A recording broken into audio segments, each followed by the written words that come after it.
Hi. What'd you do today? Oh no. I worked, and that's all I did. Mm-hmm. I was dying at work. I wrote some signs that I had to do this morning, like checklists and stuff. And I did them like at 6:30 a.m., like 6:30, maybe 7 a.m. And I barely got any sleep last night. And then I looked at them before leaving today. I reread them. I'm telling you, I reread them a bunch of times this morning, and I was like, yeah, they're fine. So like I just queued them to print them, but I wasn't gonna print them yet. And so before leaving today at 3, I reread them again, and they were like written by A child. they were horrible. A child. It was missing words. I had typos. I was like, how didn't I see this in the morning? So that's how my day is going. Awesome. How are you doing? How do you feel? I'm better. So for the people, I had the flu. But it was like a really Yeah. bad flu. It wasn't like the 24-hour bug. It was like, The weekly bug. yeah. I had a fever from last Tuesday to last Friday. A fever the whole week. Yeah. And a bunch of other things. But now I'm better. I can, at least I can speak. Yeah. Yay. I remember she was like, I don't think we can record this Saturday. I mean, Friday or Saturday. I'm like, why? Because I might lose my voice. I'm like, why are you going to a concert? She's like, no, I have influenza. And it's so bad because like I haven't gone to work, but people when they don't go to work and they call in sick or whatever, they have like a movie day or like you have McDonald's and things like that. I couldn't even listen to music. I was just You had a fever dream day. I was just in my room, like pitch dark because the light bothered me. I couldn't eat. I couldn't listen to music because the noise bothered me, and I couldn't move. So I was just like in my head for a week. That's scary. It is. It is. It was weird. Like even my dogs annoyed me. Well. Well, No, sorry. A notification keeps popping up on my phone. It's so annoying. oh. So, I'm glad you feel better though. oh, thank you. I guess. You're welcome. Ora, welcome to Undercover. Welcome to Undercover Coven. I said it wrong. Welcome to what? I said Undercover Coven. It's okay, you get a pass. You were sick. Oh no. Okay. Undercover So Coven. welcome to Undercover Coven. Yes, I am Paula and that's Ale. And How is everybody doing? how is everybody? I hope you don't have the flu. Yeah. No, really. Make sure you take your shots. Actually, I haven't gotten like well, yeah. I only get sick like once or twice a year. You're Maybe lucky. once a year. You're lucky. And I haven't taken my flu shots in like years. I've never had a flu shot. But you can bet Yeah. you can bet your bottom dollar that from now on I'm gonna get flu shots. Be careful with that, but because some people after getting their shot, they get really sick. Mm. Like that, just that one time, and then they're fine Yeah. after that. No, and my mom, I was like dying in bed, and my mom was like, "Oh, people are coming over," and I'm like, "Do they have the shot? The shot? Because the whole house has been like infected." So, but thankfully nobody I mean, came. listen, that's their own problem. Yeah, true. Okay, so what else do we have to say before we start? Because I am excited about this one. Yeah, me too. Yeah, it's probably one of my favorite topics, but let's do shout-outs before. I don't think I have any well, yes, I do. The Woods sent us, finally, a picture of Loki. Thank you. I don't want to say anything before. A picture of what? Of Loki. Loki? Loki? Not Lucky. Loki. With an O? Yeah. Really? There was talk about. Loki. I think it's Sandy's. I think it's Sandy's dog. Loki. Oh, Loki. okay. Yay, Loki. Like Loki. Like Loki, like the god. Yeah. The god. Yeah, she was like, she sent us an email. She was like, I always forgetting to send this. It's the cutest dog ever. It's so cute. I didn't know. I just saw it. Just saw it. I have a shout out. It's for Peter. Mm-hmm. Peter / Mike. Wait, what did we call him? Peter, right? Peter. Yeah, Peter. Hi, Peter. Who? Well, I don't know if it's him. Mike? Or is it Peter? Do we have to do the poem again? Okay. Please don't. No, I'm not doing that again. That was. You should do a new one. Ooh, you should. Can you please? Okay, I swear I'm not gonna laugh at you this time. You should do a rap song. What? For the day that we. About what? Maybe a poem. The day that we do the By the way, thank you to all the people who sent questions. Oh yeah. So far. Questions. You should do a poem or something about the podcast, or the people. And the people who send the. Oh my god, why is it so hard to talk? And all the people who send questions the day that we record the video. Okay. Okay. I'll just wing it. But you're gonna laugh at me again, and I'm gonna feel bad. I won't. I'll set you up with a Grammy. Or no, what do poets get? A poet Guilds Award. I don't know. I thought you were gonna say a poet, like el poet para limpiar el piso.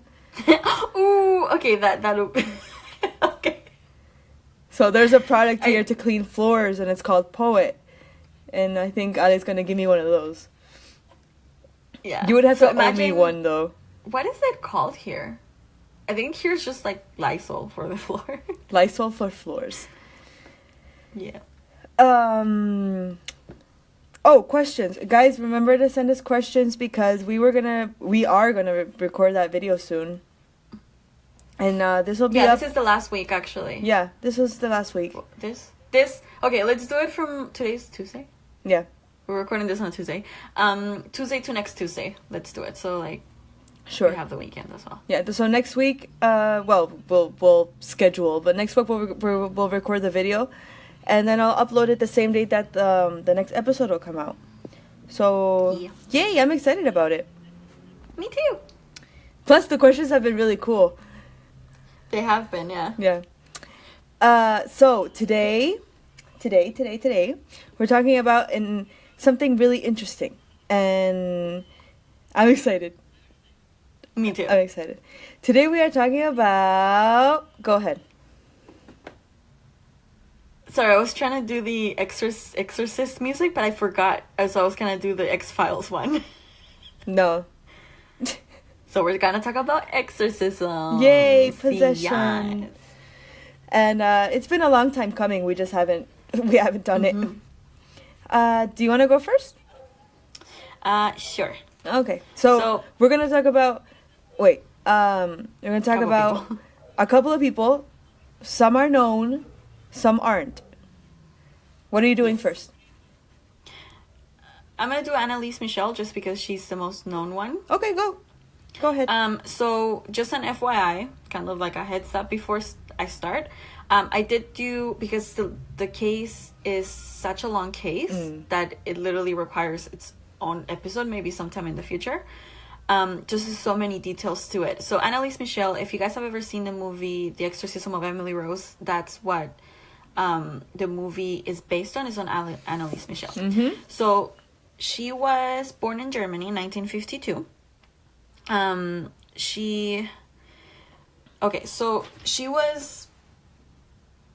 Okay, let's just start with the timeline. So it's just easier for me to start there. So 1968, she was 16 years old when she first experienced her first episode of blackouts. Mm-hmm. So then she had a bunch of blackouts, but it wouldn't happen all the time. So she would have 1968 was the first episode. 1969, she had the second one. 1970, she had the third episode. And then on 1972, she had a fourth one. And that's when everything kind of started going downhill. So they did brain scans and everything, and they couldn't find anything wrong with her. They prescribed meds because they thought most likely it was epilepsy, which is one of the hardest things to diagnose. Right. Because I think you need to do the scans right as the episodes are flaring up, I think. Mm-hmm. Yeah. Like for you to find anything. I know my mom had some epilepsy when she was younger. I mean, she had some episodes and they weren't able to find it, and then they ended up figuring out what it was.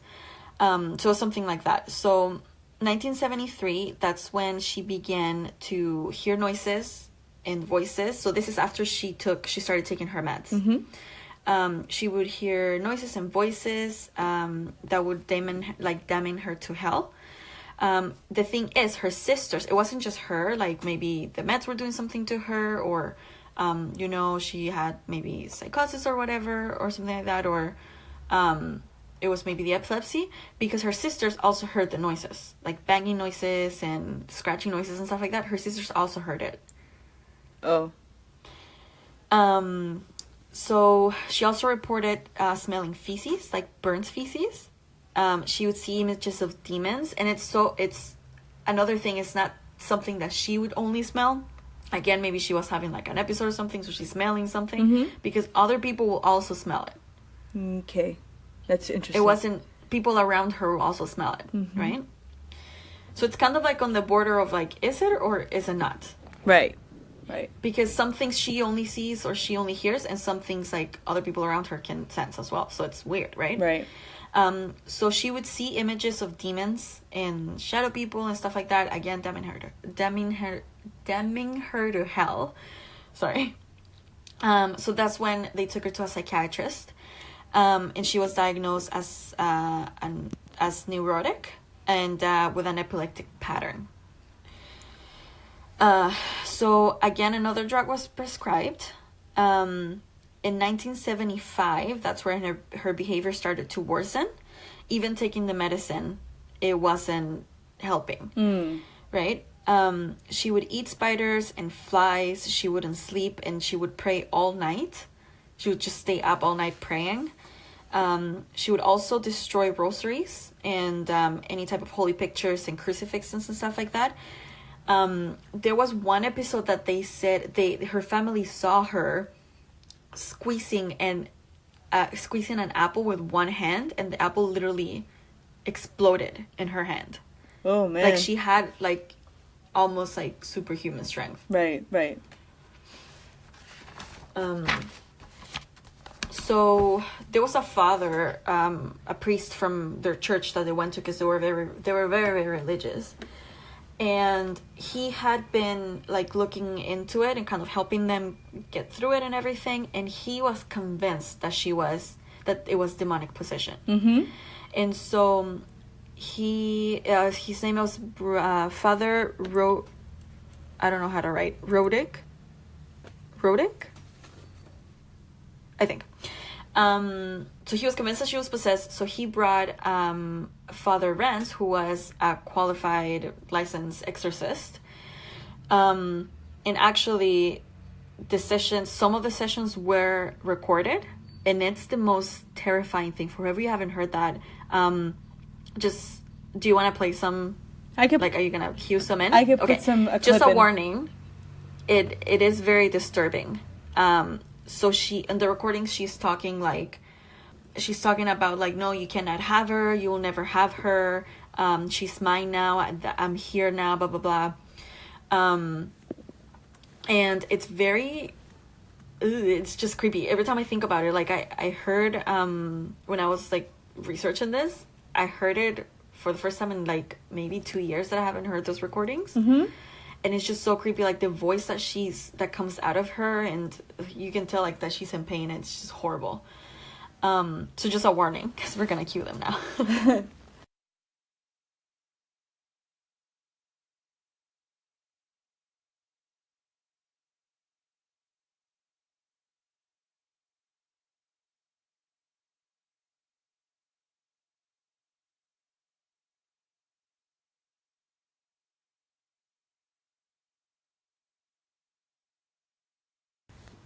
So apparently, after doing the sessions and everything, so there was a whole legal action that was taken after she died, because the father that was helping, the priest that was helping them, told her to stop taking the medication because it wasn't doing anything to her but making it worse. Right, yeah. And so that's when she got worse. 1976, that's when everything just kind of collapsed. She refused to eat. She had to be tied up to prevent her from hurting herself. And that's when on July 1st, she was 23 years old, July 1st of 1976, also Canada Day. Oh. Just Wow. a little tidbit. Super random. She died from starvation, and at this point she had had 67 exorcisms. That's rough. Yeah. So what was concluded from the priest's exorcism side, she was possessed by, like, I think 7 demons or something like that. Yeah. Which one of them was, it was a guy, apparently, who was kicked out of the church, I think. Or kicked out of somewhere. I forgot. I should have written the name down.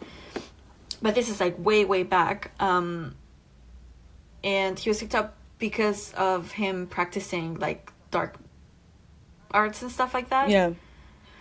And she knew everything about him when she shouldn't have. Like, she had no way of knowing things. Like, a lot of the things that she would say, like, there was no way that she would know. Like, how would she know that stuff? So they're convinced that she was. So after she died, there was a whole thing that happened.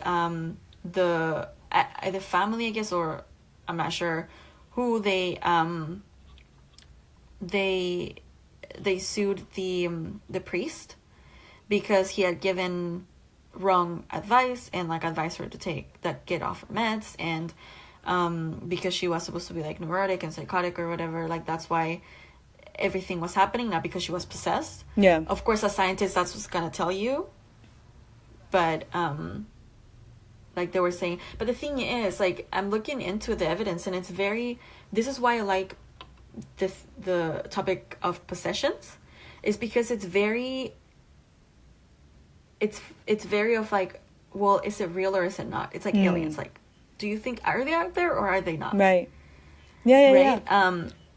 Because a lot of it, it could be just very psychological, right? I mean, the mind could do incredible things. Well, that's why, if you really believe in it. That's why when somebody like asks for an exorcism, they have to have psychiatric evaluations and exams and stuff like that, because it's not light to say like, oh, I'm possessed.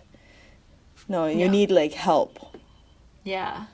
So that's why, to me, it's like I kind of battle a little bit, because I'm not a skeptic, of course, 100%. I'm not, I believe in ghosts and everything. And I've had experiences and all that. But at the same time, it's like I do like to look at things in a rational way as well. And it's like, well, what if there is a reasonable explanation for this? And could have this really been avoided? Yeah. Right? Right. Because maybe the meds weren't helping her because she was really, really mentally ill, and just there was nothing that you could have done. Yeah. Right? Yeah. I know she was... Or maybe she was actually possessed. I know. She said she was possessed by Lucifer and by Judas and so many other, like, crazy things. And it's... Well, I think I'm going to put that part of the audio in where she says that. Yeah. And you should put the one from The Exorcism of Emily Rose, because it was the most scary thing when I watched that movie the first time. Like, I've seen scary movies, but I was never allowed to watch anything related. My mom, like, we were really close to the church. My mom hated, and still, like, you would never catch me playing with a Ouija board. Oh, no. You would never, like, catch me. No. Like, get that shit away from me. And so I was never allowed to watch. I didn't watch The Exorcist until I was like 17. And I was like, one day in the middle of the day, it was 12 p.m. I was home alone, but you know, it's the middle of the day, it's bright outside, and I'm like, you know what, I'm gonna watch The Exorcist because I've never watched it. I love scary movies, and I was never allowed to watch it, so I'm like, I do what the fuck I want now. I watched it, and I thought because maybe I was older, I wasn't gonna get scared. Oh my god, I couldn't finish the movie. Yeah. I could not finish the movie. And that's a good segue. You know why? Mm-hmm. You do know why. Yeah, I do know why. No, but really, like, that movie is the exorcism of Emily Rose. Emily Rose is like it's crazy. It's crazy. Yeah. It's crazy. Yeah. And so there's a part of the movie where she starts saying all the demons that which I guess is the equal of that session that they did with Annalise. And so she starts saying, I am this and this and that, and it's crazy, like, it's terrifying. Yeah. And then she says, I am the devil. I think she says, no, she says, right? I am Lucifer, the devil in the flesh. Yeah, that's what she says. Yeah. I just, like, watched it, like, a couple nights ago, and I don't even remember. I'm always, that part has been stuck in my head ever since I saw it for, like, the first time. I was like, I am Lucifer, the devil in the flesh. That part has always stuck with me for some reason. Yeah. Anyway. It's terrifying.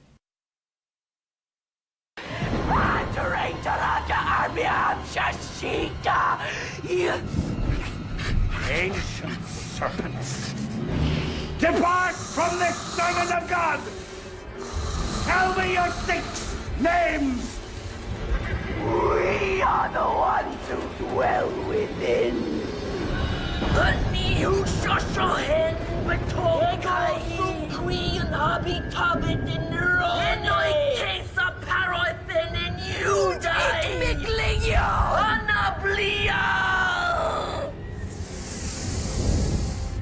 And I am Lucifer, the devil in the flesh.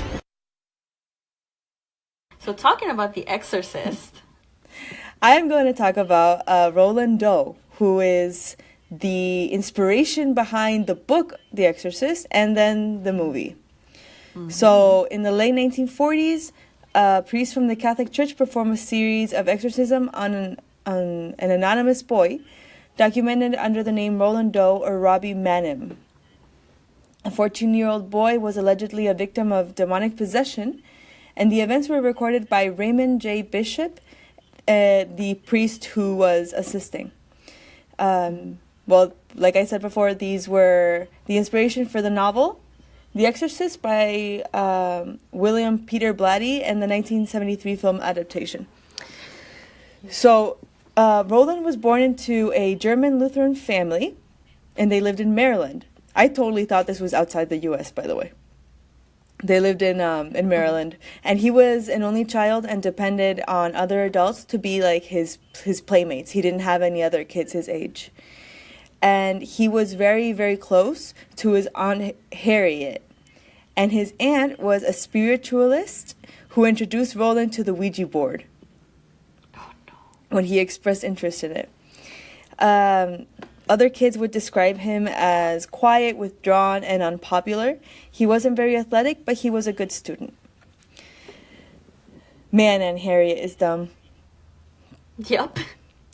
So, according to the author Thomas B. Ellen, after Aunt Harriet died, the family started experiencing weird noises, furniture moving, ordinary objects such as like a vase, flying like across the room, or things levitating. Whenever the boy was nearby, it wasn't just like randomly. The family turned to their Lutheran pastor, Luther Miles Schultz, for help. He was very interested in parapsychology, and he arranged for the boy to stay with him for a night to like keep an eye on him. Mm-hmm. According to the traditional story, the boy afterwards underwent a number of exorcisms. Edward Hughes, a Roman Catholic priest, conducted an exorcism on Roland at Georgetown University Hospital. And this is a quote from the record. It says, during the exorcism, the boy allegedly slipped one of his hands out of the restraints, broke a bed spring from under the mattress, and used it as an impromptu weapon, slashing the priest's arm and resulting in the exorcism ritual being halted. Like, he was like a bit superhuman. Holy shit. Before the next exorcism ritual began, another priest, Walter Holleran, was called into the psychiatric wing of the hospital, where he was asked to assist Bowden. William Van Roo, a third priest, was also there to assist. Halloran stated that during these scenes, during like the exorcism, words such as evil and hell, along with other various marks, appeared on the teenager's body. Allegedly, during the Litany of Saints portion of the exorcism, the boy's mattress began to shake. Moreover, Roland broke Halloran's nose during the process.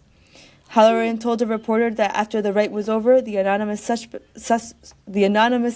of the exorcism went on to lead a rather ordinary life. So apparently it worked.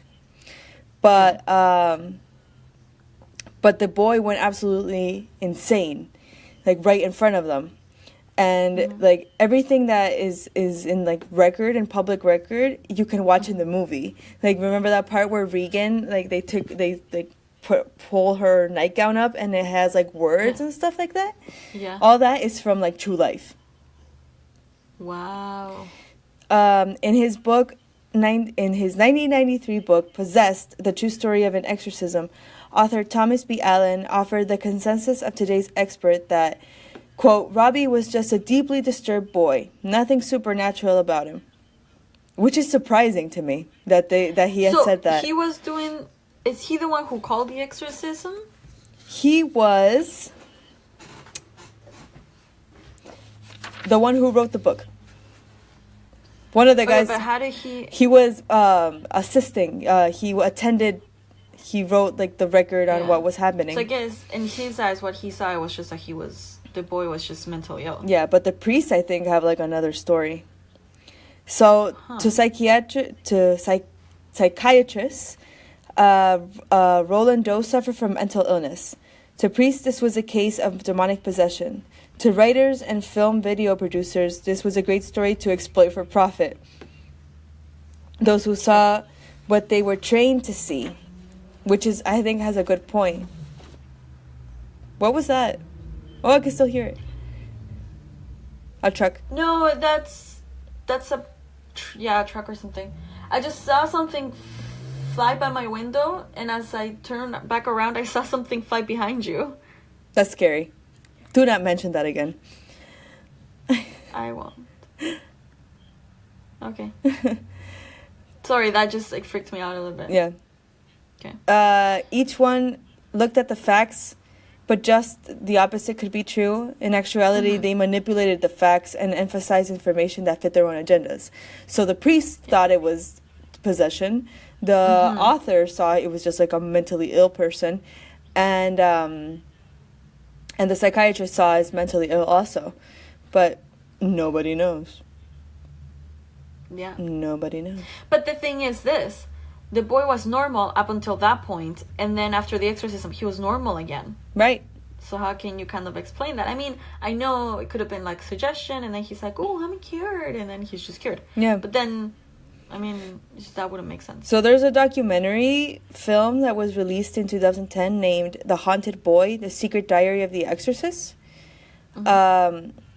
where investigators try to uncover the diary that was kept during that time. And I want to see it really bad because I think it's very interesting. Nice. Yeah, that's the story of Roland Doe. Creepy shit, man. It's so creepy. That is pretty creepy. I swear nothing gets me. And to think that The Exorcist came out of it. Yeah. I swear the subject of possession makes me a little sensitive. Even talking about it, it's a little, it makes me a little icky. Yeah. Makes me feel a little icky. Just because I feel like whatever you kind of call out with those certain things, you attract. But also, I mean,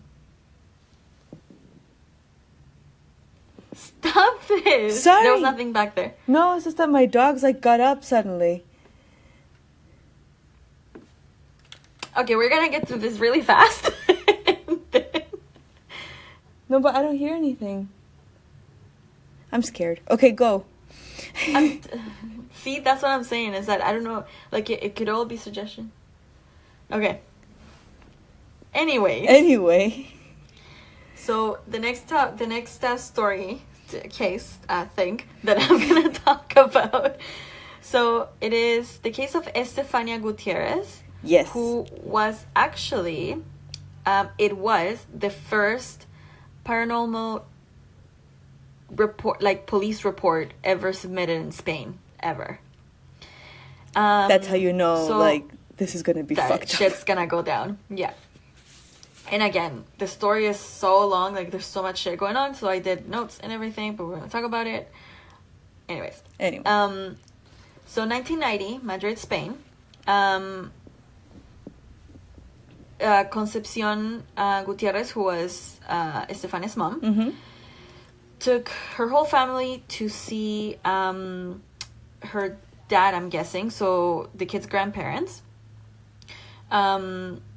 He was on his last breath, right? So at the time of his death, it is said that this grandfather told Stefania in her ear, who was a teenager at the time, well, still, she died as a teenager, but at the time of his death, he told Stefania, whispered in her ear, if I cannot harm you in this life, I will do it on my next one. Because he hated his family, he loathed them. Which there's not a lot of history. Didn't find anything out there as to why he hated them. He just hated them. He was like an evil old person. Yeah. And that's what he said to her, right? 1991, one of Estefania's friend's boyfriend passed away in a motorcycle accident, and so they try to contact him. And I'm so upset by this. They try to contact him, playing a Ouija board. So stupid. Right? So stupid. So they did this at school. When they got caught, it is said that a black smoke came out of the board, like it lifted out of the board and it went into Stefania. Right. Right? So that's what the witnesses say. Still, who knows? I think they were caught in a Catholic school. In a Catholic school, yeah. Which is so much worse. It's, yeah. You don't mess with that shit, man. No, man. No. So from then on, her health started to decrease.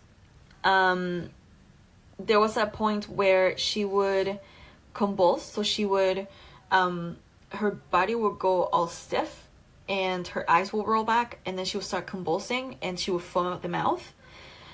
She experienced terrifying visions. She said that she was being stalked by shadow people and shadow creatures. And she actually attacked, this was the first time she attacked her family. And she blacked out. She doesn't remember after. Right. Like what happened. Right? So she was taken to many hospitals. She was taken to so many specialists. They didn't find anything bad with her. They were saying that maybe it was epilepsy, but they weren't sure because it's so hard to diagnose. They were saying it's either, and they told them, like, if you look at the whole case and like the medical records and everything, it was either 50% she was psychotic and she was having a psychotic breakdown, or 50% she was possessed. Like there was no in between. So eventually she started saying that the shadow creatures were begging her to come with her, come with them to hell. And just actually a few days later, she passed away. And it was strange circumstances. Like they don't know how she passed away. She just like died. And so the family kept living in the same house, of course. And after her death, they kept being haunted. But at this point, it turned into a very aggressive poltergeist.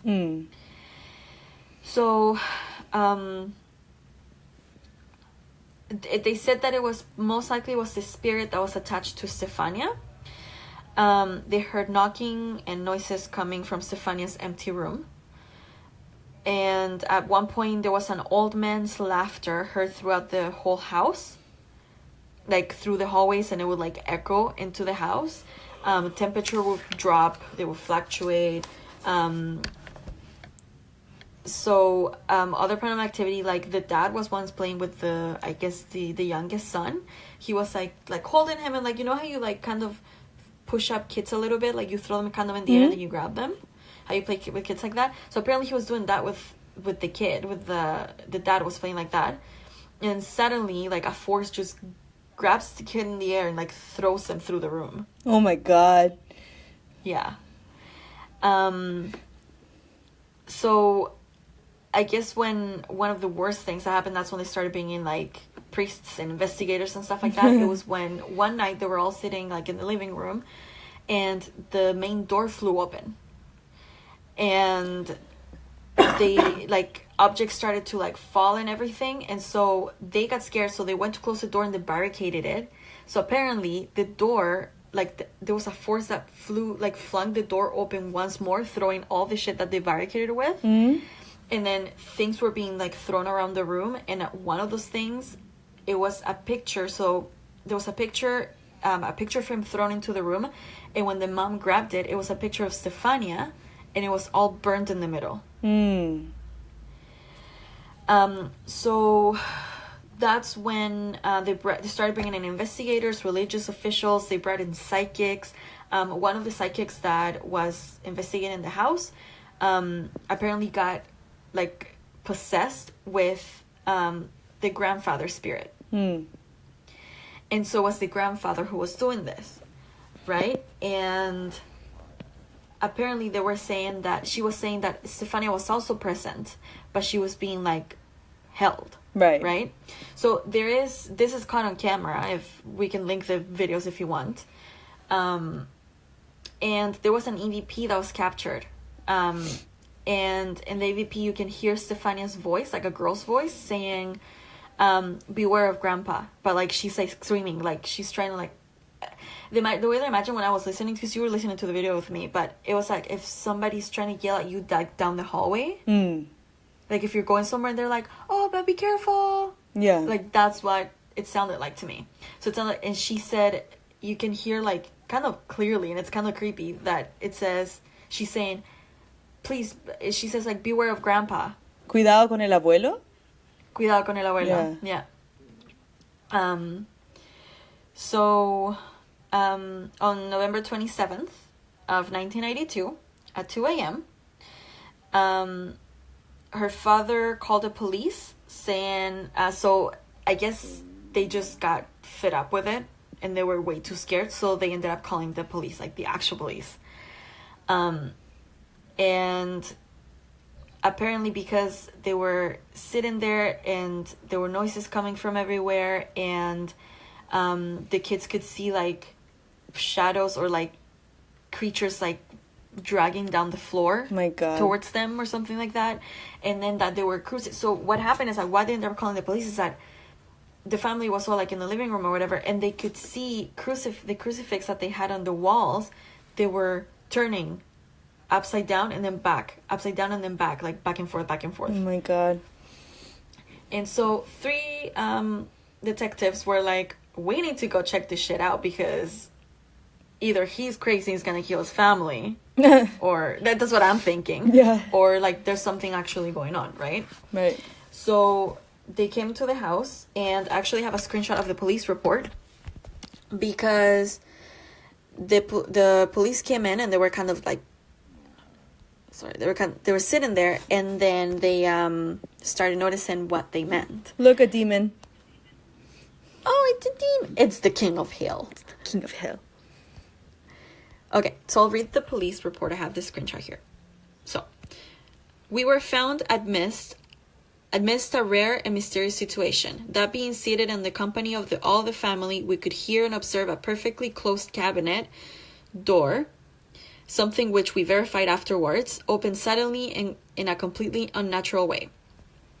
This started a series of suspicious events that were witnessed by the chief inspector and the 3 police officers present. Okay, While still in a state of shock, a powerful noise came from the terrace, where we could prove there was no one present. The suspicious events then increased in quantity and severity, taking the investigation up to an unexpected level. Moments later, they could hear and see that on the tablecloth, on a small telephone table, there appeared to be a brown stain, which the chief inspector identified as drool. So it just appeared out of nowhere. Right. And the the police, like the chief inspector could see and like they could verify, yeah, that showed up out of nowhere. During the search of the rooms of the home, the phenomena which we have been referring was observed. A wooden crucifix rotated and was ripped off of the wall. One of the daughters picked up the crucifix from the floor and attached it behind the door to the room. Suddenly, strangely, 3 scratch marks appeared next to the cross. And that's just an excerpt of the police report. So after that, 2006, the family moved away, and actually all the activity stopped. In 2006, a television show in Spain, what was it called? Cuarto Milenio. Cuarto Milenio, and the episode is out there. So a television show investigated the family home, and they did interviews with the family. So they were interviewing Estefania's parents. Of course, they don't live in their house anymore. And a voice was captured in one of the interviews. I didn't notice at the time, but it was captured in one of the interviews. Mm-hmm. And it said, todavía no hemos comenzado, which means we haven't started yet. Yep. I don't want to know. But either way, no paranormal activity has been reported by the Gutierrez ever since. So they moved out and everything stopped. Which makes me wonder if they were probably living in the grandpa's house. And since he hated them, he was like, move out of my fucking house, you fuckers. Yeah. No, yeah, you're right. Yeah. So there's a Spanish movie. Yes. Called Veronica. That's excellent. Which Paula so charmingly told me to watch it. It was the best thing ever. If we're talking about any scary movies, Japanese and the Spanish, we're talking about from Spain, not the Latinos, by the way. Spanish and the Japanese, they know how to make freaking scary movies. Yeah. No, I didn't have much of faith. I didn't have much faith in Veronica. Mm-hmm. But then I watched it, and I remember I watched it with my boyfriend, and it was my boyfriend's idea. Oh, okay. Which is surprising because he doesn't like exorcism movies. Yeah, he doesn't. And we were both like, "Whoa, this is good. This is good." Yeah, it was so well done because what I really, really liked about the movie is that the entire movie, at the end, you don't know, like they didn't fantasize it as if like, like it wasn't a fantastic movie. It was like, it made you wonder the entire time, like, is she being psychotic, or is she actually, is something haunting her? Yeah. Right? Because there's like a lot of things that you could say, oh, what if she was like, having a mental breakdown and then she thought that this was happening. Right. Right? So that's why I really liked it. It was more of a psychological, it was more of on the psychological thriller kind of, psychological horror, let's say. Yeah. Kind of side, but also you do see all the hauntings and like there were a lot of references to like what actually happened in real life. So the movie is just what happened until the time of her death, technically. Yeah. And then at the end they show like a bit of like a little bit of investigating. Yeah. But the creepy thing of like the real apartment. Because the creepy thing about it is that it's like it's the first time police have been like, holy shit, something supernatural happened here. And that's the creepy part. That reminds me of Demon House. That literally police and social workers on official forms, like they reported all the shit that was going on. So it's kind of, like this one you cannot mess with because 3 detectives, one of them the chief of the investigation or whatever was, they were like, yeah, we saw a crucifix get ripped off and flown out the wall, and then once they put it back, fucking random scratches came out of nowhere. So creepy. Yeah. So I'm gonna do. I think we have time for one more. Mm-hmm. Because this is like a biggie. So I'm gonna talk about Anna Eklund. Mm-hmm. Eklund's case, just so you know, is considered by theology and paranormal scholars as one of the most abundant as the most documented cases of possession in the 20th century, including a profile in the 1936 issue of Time magazine. Whoa. So, Anna Eklund is a pseudonym for Emma Schmidt, an American woman who alleged demonic possession and exorcism occurred over several decades, culminating in an extensive exorcism that lasted from the 18th of August to December 23rd, 1928 in Iowa. So that's how long the exorcism was. So she was born in Wisconsin, March 23rd, 1882, and raised in a very Catholic household in Marathon, Wisconsin. According to her birth records, her parents were German immigrants, and she started exhibiting signs of possession during her adolescence, demonstrating revulsion of holy objects, disturbed thoughts, and inability to enter churches. Wow. Eklund also began to partake in unspeakable sexual acts, which are not known what they were. According to an account published in 1935, some believed that the source of Eklund's possession was her Aunt Mina, a reputed local witch who places spells on herbs she would prepare Eklund's food with. Mina was also the lover of Eklund's father. So then why would she hate her and not the mom? I don't know. Maybe the daughter didn't like her. Anna Eklund didn't like her. Yeah. So, Father Theophilus, a Capuchin monk from Wisconsin, completed successfully an exorcism on June 18th, 1912, but was ultimately unsuccessful due to the fact that both her father, Jacob, and her aunt, or his mistress, Mina, had begun to place curses on Anna. They would curse spices in the food which was given to her, and they would place spices, curse spices around the community where they lived. And while they were alive, it was whispered that, the rumor going around was that Mina was actually a practicing witch with knowledge in the black arts. Ooh. During these alleged curses, the two of them actually called upon assistance from the devil so that Anna could specifically suffer the torment of being repossessed again.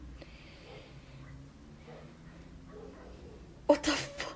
Because they knew that according to the Bible, if a demon is expelled, but for whatever reason allowed him to return, he will return with 7 stronger than him.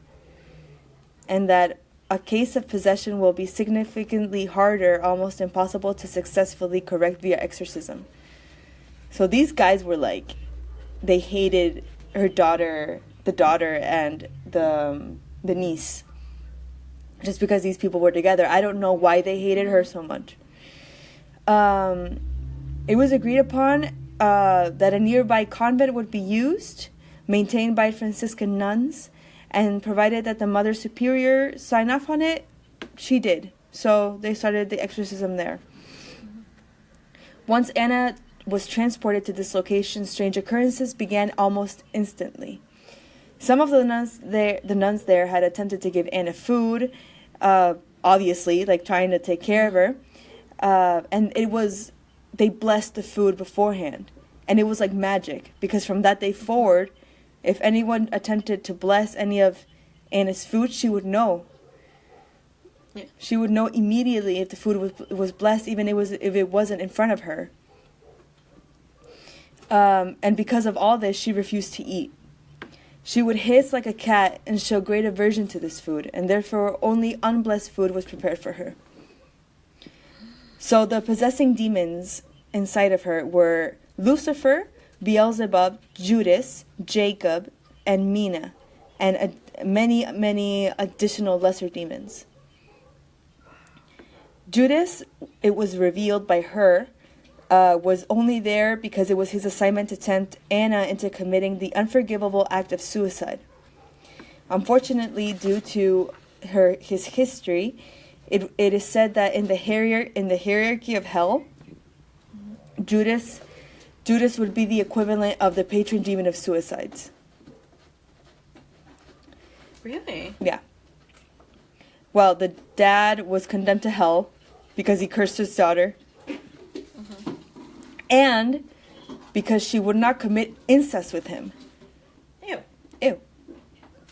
And Mina, which was Jacob's mistress and her aunt, was condemned to hell because obviously she lived an immoral life with Jacob and also tried to curse her own niece. Yeah. She was also a child murderer. She killed 4 children in her lifetime. Yeah. The fuck? And it's not known if these children were her own or if they were like outside children. Yeah. So, some of the things that happened during this 23-day exorcism. Mm-hmm. Anna exhibited inhuman strength, required sometimes up to 6 athletic nuns to hold her down. Athletic nuns made me laugh so much. So, as opposed to what type of nuns? Oh, weak nuns? Weak nuns? Anna levitated completely off the ground on more than one occasion. Anna leapt from her bed in the lying down position onto the wall above the door, where she held on and maintained her position of crouching, apparently defying gravity while holding onto the side of the wall. While Anna was unconscious, voices would talk, blaspheme, and verbally assault anyone present, but not through Anna's mouth. They came from her throat, but her lips never moved. She vomited, spit, drooled, urinated, and defecated inhuman amounts and quantities of solids and fluids. It was reported that Anna was urinating buckets worth of liquid, and this is at that time where she was not eating anything. What? She would vomit items such as tobacco leaves and other debris which resembled spices. Her head physically elongated and swelled. Her body also seemed as if it would expand to the point of severe bloating, to where it appeared that Anna was almost double her normal size, and then it would retract in size and return to normal. Her lips reportedly on some occasions grew to the size of hands. She spoke many languages which she did not know. She displayed numerous... What do you mean to the size of hands? I think like the size of like big fingers. She displayed numerous instances in which she had hidden knowledge or knowledge of the unknown. Anna would verbally assault the nuns present and the priests present by reciting sins they had committed in their childhoods. She predicted that an almost fatal car accident would strike one of the fathers, and that it was a warning for him to walk away from the exorcism and to resign his invitation to the priests. There were inhumane and unbearable smells that would constantly assault the sense of all those present. Hordes of flies and mosquitoes would suddenly manifest and disappear just as quickly. And most importantly, this is the only case of possession where the priest had a lucid, vivid, waking vision with his sixth sense during the exorcism. Without him stopping the exorcism for the last half hour or so, Father Theophilus physically saw both Lucifer and Beelzebub standing in the corner, confined there. The room was completely set aflame in this vision, and Lucifer, described as being tall, with black matted fur in his lower hooped body and wearing a crown, was seething with rage at Father Theophilus, because he was confined by God's law to be unable to cause physical harm to a person. Beelzebub was always there, as his second in command, also seething in rage, but not quite as vocal. The end. Yeah, this is pretty bad. The whole like crawling on the side of the wall thing kind of fucked me up. I think the vision was the one that fucked me up. Oh yeah, that was freaking creepy. Because it's like they said, it was like the first time that anybody saw the devil. Anybody saw Lucifer in the flesh, right? And there's a movie about Anna Eklund, but don't watch it. It sucks. Really? Yeah, it's really, really bad. Like, really, really, really bad. What's it called? Anna Eklund. Oh, is it on Netflix? I don't know. Maybe. It sounds familiar. That was scary. Oh, that one's, I've never heard that one before. You should look it up because there's so much more. Wow. That's fucked up. Yeah. So, wanna end it right now? Yeah. I have to go to the I feel like doctor. we should probably stop talking about this. I have to go to the doctor. Oh, good luck. Thank you. So, guys, send in questions. You have a week. Please. Yes. Please. One more week. Do we have Pet of the Week this week? We do. Let's do, since I mentioned that at the beginning, let's do Lucky. Okay, sure. And then we're gonna do the kills and chills that they send us. Oh, yeah. But, So, Loki is Sandy's dog, yes. And Yes. he's very black and very cute. it's And furry. very, very furry. It's so cute. Also, awesome name. Yeah, because of Loki. I was just telling somebody yesterday that I'm not really into the Avengers. I remember, like, the first Avengers, and I watched Thor 1 and 2 because Thor is amazing. And then everybody's like, oh, who I was with, one of my coworkers was like, so who's your favorite? Of course, is it Thor? Is it Chris Hemsworth? And I was like, actually, my favorite character is probably Loki. He's a fucking asshole, but I don't care. Loki's He's kinda awesome. cool. Loki's awesome. And he's a trickster, which is awesome. Yeah. So, yay, Loki. Go, Loki. Yeah. Go, Loki. Go, Loki. Follow us on social media at Undercover Coven anywhere, which is Twitter and Instagram because we don't have anything else. And send us an email also, please. Say hi. Say hi. And At undercovercoven@gmail.com. yes. And I am so happy we finished this subject because honestly, it was starting to freak me out a little bit. Yeah, I feel like I'm freaking myself out too. I think I'm gonna lock myself in my room. I'm gonna order some McDonald's and eat my feelings away. I love that so much. I love it so much. Yeah. Anything else? Yeah, no, I'm good. Okay. Have a great week, everybody. Half of the week. Whatever week is left. Half of a week. Yeah. Oh my god, I'm so tired. Go rest. Hope you have a good doctor visit. Thank you. I hope you're so much better, but also I hope they tell you that you don't have to go back to work. Oh, I hope so much. I don't want to go back to work right now. I know, I feel you. That's why I'm like, I hope they say no. Yeah. But anyways. Okay, guys. Have a great week. You too. Bye. Oh,